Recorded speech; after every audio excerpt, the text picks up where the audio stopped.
Bueno, pues hola a todos, sean bienvenidos a una sesión más de nuestro curso de Filosofía de la Ciencia aquí en el Pensamiento en Llamas. Y bueno, pues en esta ocasión vamos a tocar y nos vamos a adentrar a una subrama de la filosofía de la ciencia fascinante, que es la filosofía de la medicina, en donde uno de los problemas centrales es tratar de entender qué significa ser saludable y en este sentido tratar de decir qué es la salud, ¿de acuerdo? Hay una definición ortodoxa, como vamos a ver más adelante, que es problemática porque tiene un componente normativo y entonces a nivel de la reflexión de filosofía de la ciencia, sobre todo para, pues digamos, decir qué va a contar como ciencia y qué no, si consideramos que la ciencia es descriptiva, ¿verdad? Pues parece que de pronto la medicina tiene elementos normativos muy peculiares que no son descriptivos y que pues para algunos de pronto la ejecución o el diagnóstico podría ser no del todo científico, ¿de acuerdo? Esto lo vamos a ver más adelante, sino que al final del día la medicina también está colaborando con cierto orden normativo, coercitivo, que nos dice cómo debemos de ser, cómo debemos comportarnos según ciertos intereses, y que esto pues ha sido muy polémico en torno, por ejemplo, al tema de la obesidad, si es una enfermedad como tal, o si es más que nada un criterio estético normativo en la sociedad. En fin, eso lo vamos a ver más adelante. Y sobre este problema mismo de qué es la salud, pues se derivan más problemas que están íntimamente conectados y que son objeto del análisis en filosofía de la medicina.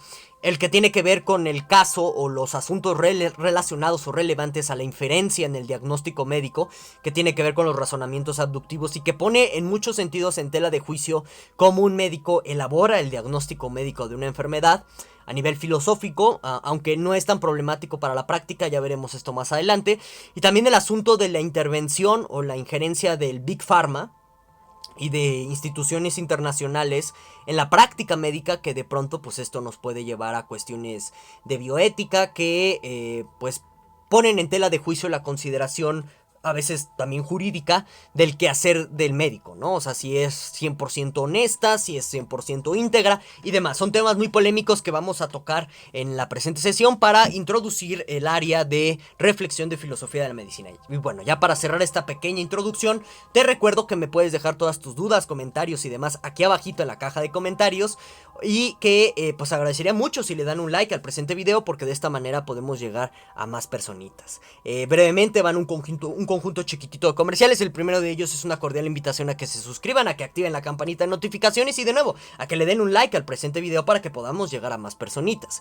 También pues doy un enorme agradecimiento a los miembros del canal porque es gracias a sus retribuciones económicas que el Pensamiento en Llamas existe, y en este orden de ideas te invito a que te vuelvas un miembro del canal porque no nada más contribuyes económicamente a que el canal siga, sino que tú adquieres a cambio un conjunto de accesos exclusivos como a cursos y a nuestro taller de textos, en donde en estos momentos pues estamos comentando, leyendo el Tractatus Lógico Philosophicus de Wittgenstein, ¿de acuerdo?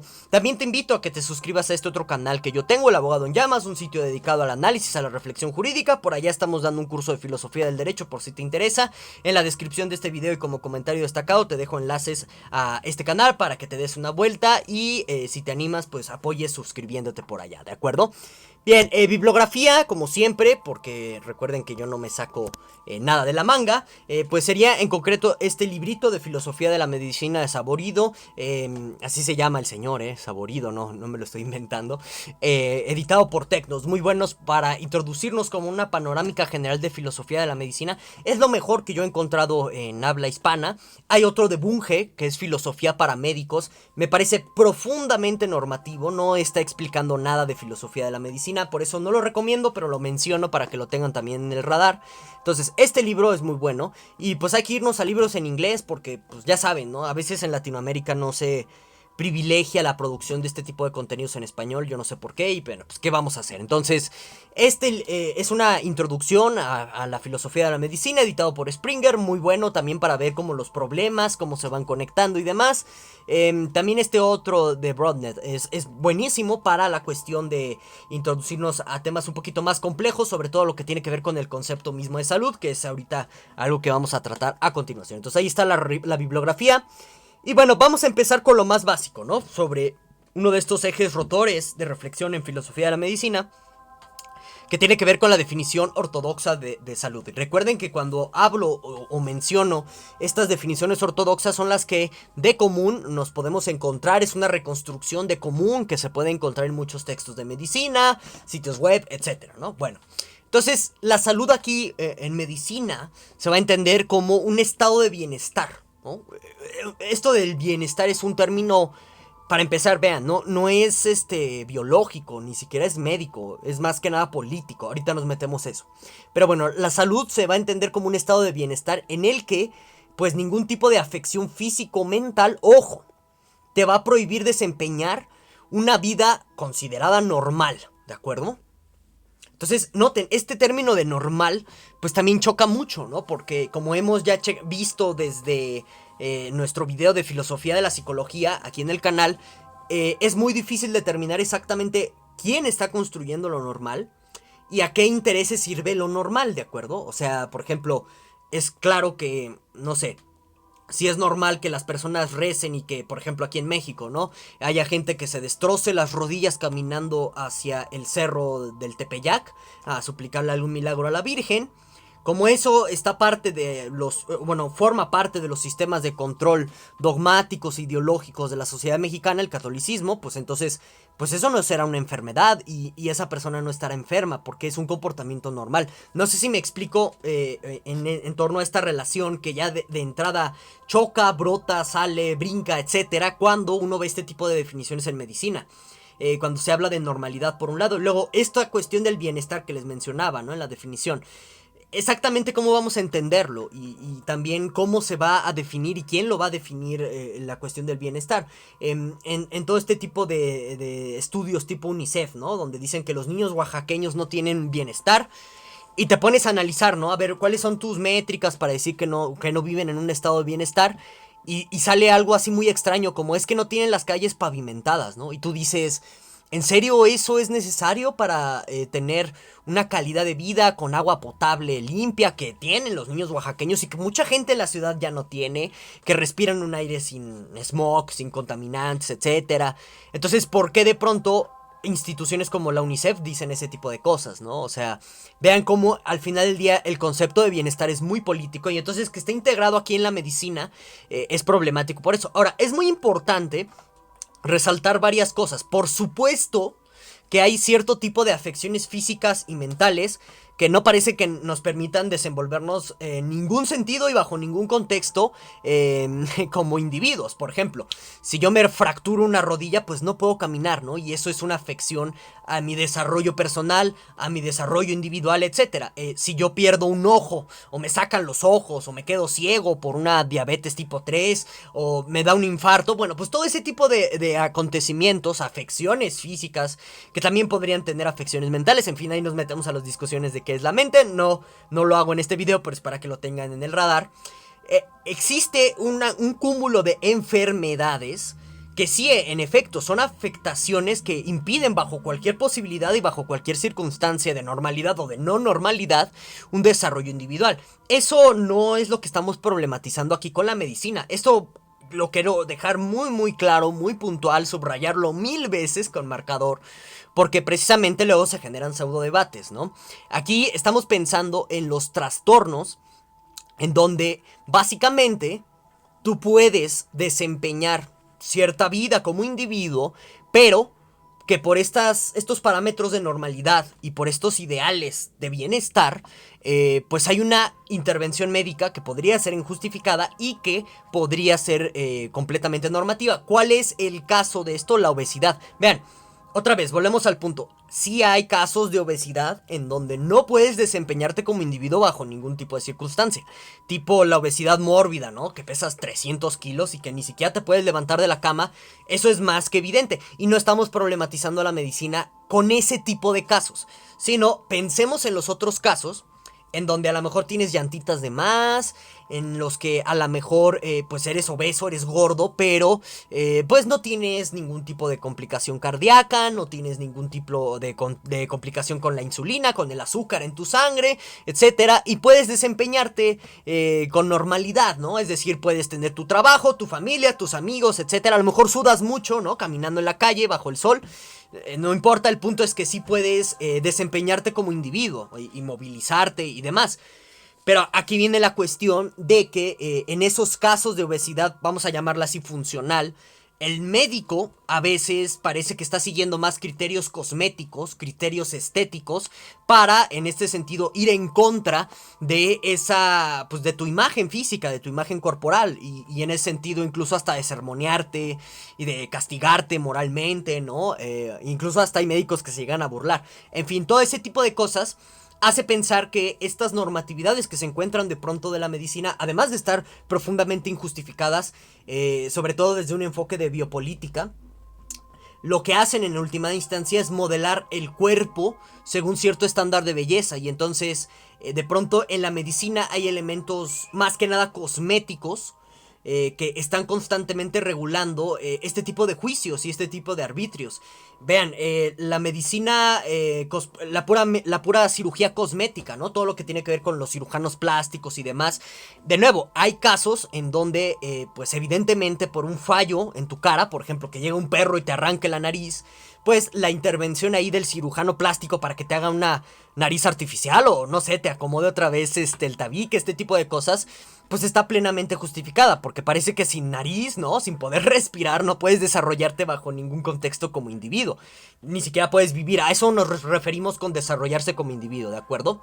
Y bueno, en este orden de ideas, pues ese tipo de cirugías cosméticas, cirugías estéticas que persiguen este fin puramente reconstructivo de la funcionalidad humana, es decir, que pues te ponen un injerto de rodilla para que puedas correr, ese tipo de cosas, no estamos problematizando eso y no nos metemos con ese tipo de prácticas. Aquí el objeto de reflexión es cuando, por ejemplo, hace cirugías a mujeres, a hombres, para agrandar o alargar, estoy hablando con eufemismos, ya saben por qué, cierto tipo de atributos físicamente apreciables por nuestra sociedad, con una intención puramente sensual, ¿no? O una intención puramente cosmética y no médica. Entonces ahí es cuando te das cuenta que la medicina juega estos roles normativos en donde, pues no sé, o sea, si el cuerpo de la mujer tiene que ser Barbie Girl, pues la medicina cosmética está diseñando tu cuerpo con base en eso. Si el cuerpo del hombre tiene que ser el de Max Steel, pues ahí va, ¿no? Y te hago tu cuerpo, te lo moldeo, etcétera, con ese tipo de parámetros. Entonces, aquí la duda es si eso está justificado, ¿de acuerdo? Y cómo, en última instancia, pues denota o devela incluso hasta intereses puramente económicos, puramente financieristas detrás de la medicina. Una de las áreas más lucrativas en el mundo de la medicina es la cirugía cosmética, por ejemplo. No en este sentido porque salven vidas, sino porque están moldeando el cuerpo según estos ideales o estos criterios estéticos constantemente. Bueno. Ahora, también aquí hay un eje peligroso en esta discusión y por eso les digo que hay que mantener muy clara la distinción de afecciones o enfermedades físicas, mentales, que sí te impiden tener un desarrollo de la individualidad y un desarrollo de la vida cotidiana, bajo cualquier contexto de normalidad.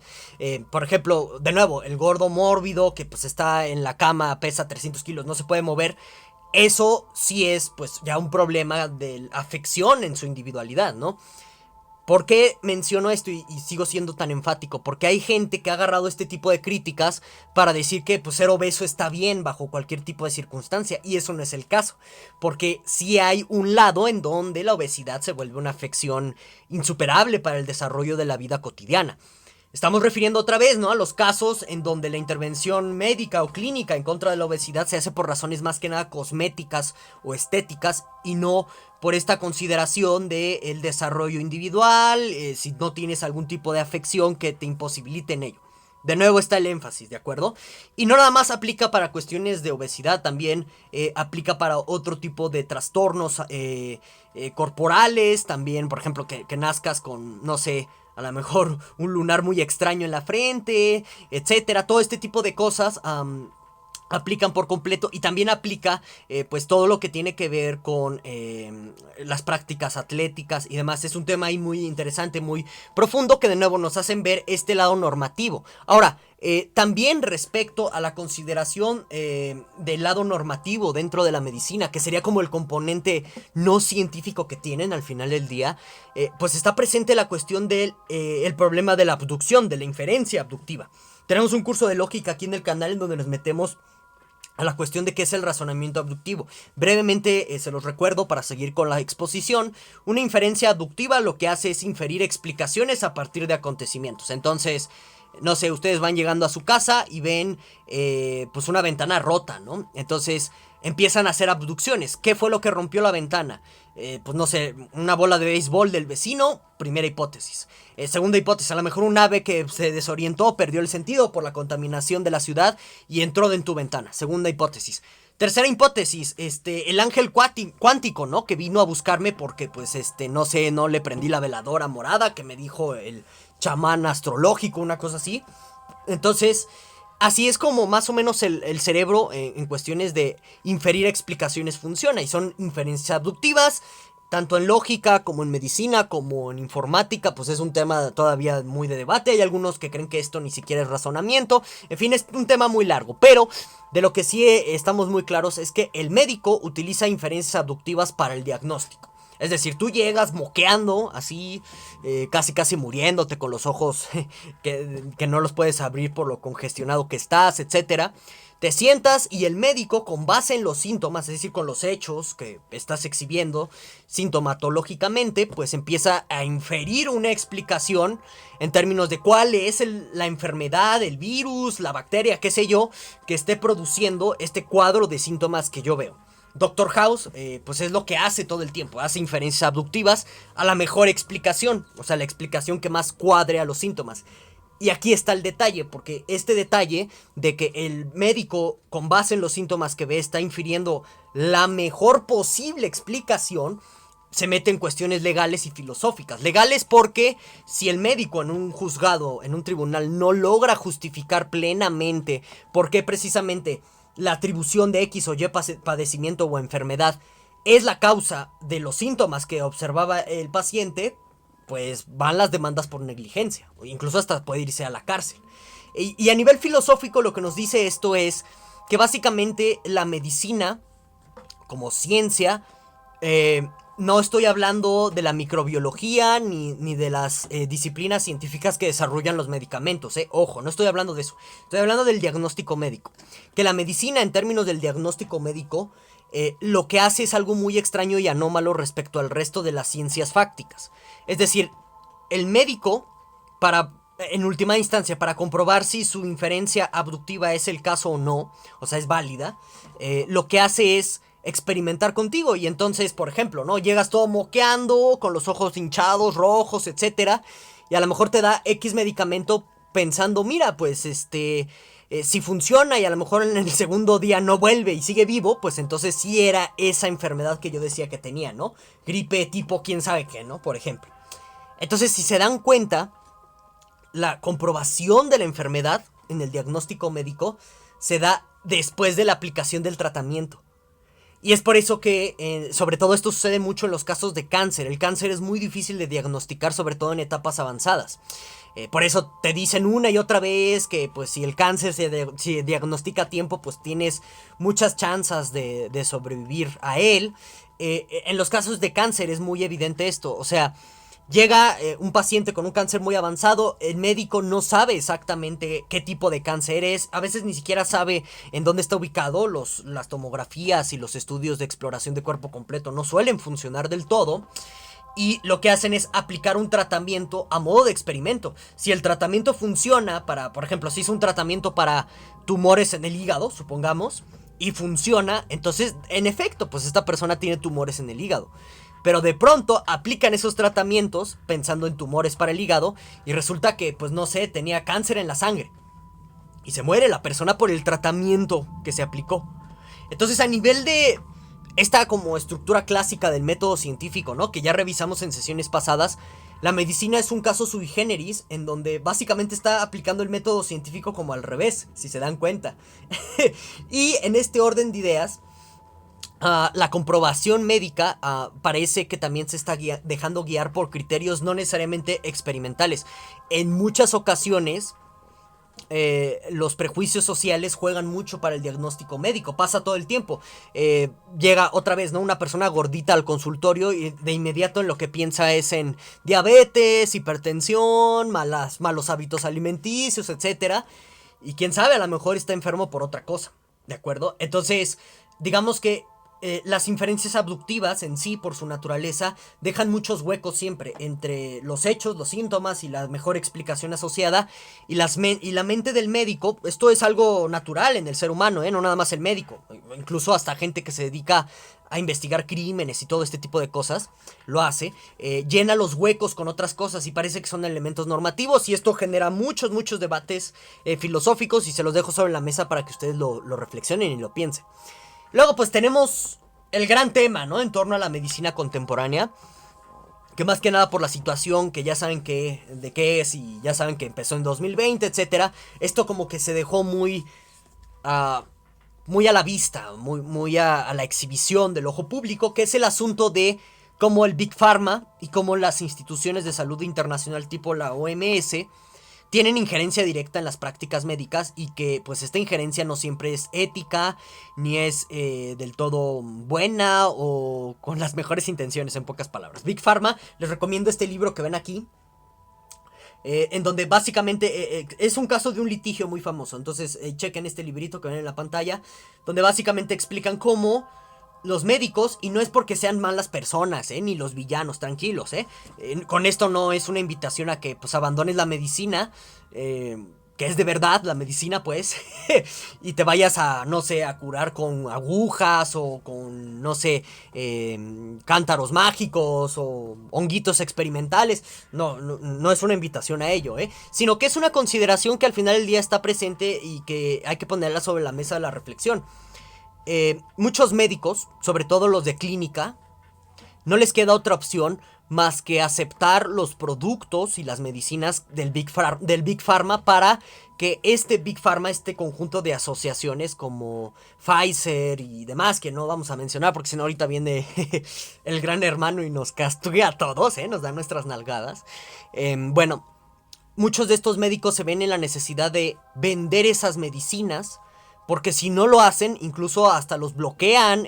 Por ejemplo, depende de la legislación de cada país. Aquí en México pues ha habido casos de médicos que se oponen a recetar cierto tipo de medicinas que el Big Pharma les dice que receten.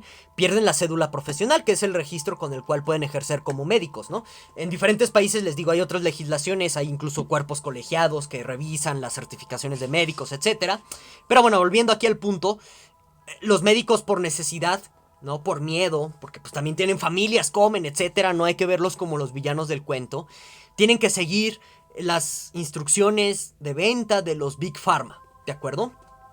No tienen de otra. Ahora, el gran problema de esto es que mucho del Big Pharma que tenemos ahorita, no puedo decir nombres ni nada porque vienen las nalgadas, ya saben, se usa, o sea, se ha comprobado clínicamente que lo que hacen no es curar enfermedades o curar afecciones que de nuevo no te imposibilitan desarrollarte como individuo, sino que lo que hacen es, en algunos casos, curar malestares, y en ese sentido muchos de ellos son placebos, y te puedes impresionar, ¿no? De pronto cuando te pones a revisar ciertas fórmulas químicas.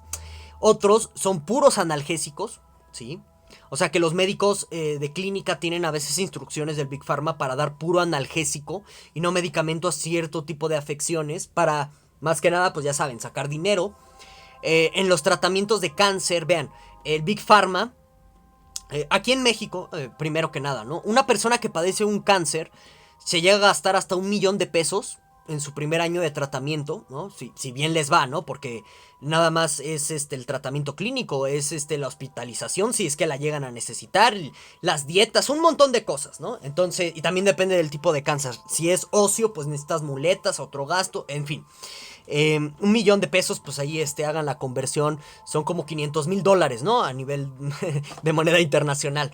Entonces es mucho dinero si ustedes consideran que el mexicano promedio gana como 8,000 al mes, es decir, unos $400, ¿no? Entonces es muchísimo dinero, y pues parece que, por ejemplo, los tratamientos de cáncer, ¿no? Muchos de ellos están diseñados con la intención de prolongar la vida de los pacientes lo más que se pueda, pero también para exprimirles más dinero.